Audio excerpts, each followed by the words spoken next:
বাবা, আমি বিয়ে করতে চাই। তুই কি শরীর খারাপ করেছে? আমি সিরিয়াসলি বলছি। পছন্দের কেউ আছে? পাত্র খুঁজবো?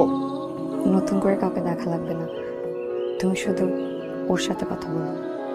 ওটা কে? তোমার ফেভারিট ম্যান। ভাবি, ইউ আর ভেরি অনেস্ট। তোমার জন্য আমার এই রিসোর্টে অনেক উন্নতি হয়েছে। আমার মেয়ে সায়রা জিদ্দি, একটু রাগী। তোমাকে আমি ম্যানেজার থেকে মেয়ের জামাইতে প্রমোশন দিই। আমার মেয়ে সায়রার সঙ্গে তোমার বিবাহ দিয়ে। একজন ম্যাডাম আর একজন ম্যানেজার কখনোই একসাথে হতে পারে না। কিন্তু এটা পসিবল, এবং বাবাও এটাই চায়। It's not possible ma'am. আমার মতো সাধারণ ছেলের জন্য এটা অনেক কিছু। স্যার আমাকে পছন্দ করে, স্যার এরকম একটা ডিসিশন নিতেই পারে। আমি স্যারের মুখের উপরে না বলতে পারিনি, আমার না বলার সাহসটুকু ছিল না। আপনি যদি একটু কাইন্ডলি স্যারকে বলতেন যে আমাকে আপনার পছন্দ না, তখন অনেক ভালো হতো।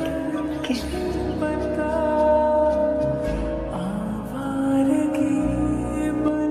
সরি রাব্বি, আমার মেয়ে বলেছিল তোমাকে পছন্দ করে, বিয়ে করতে চাও, আমাকে কথা বলতে। তো এখন বলছে না, তোমাকে পছন্দ করে না, বিয়েটাই করতে চায় না। Sorry sorry. Sir just 2 minutes.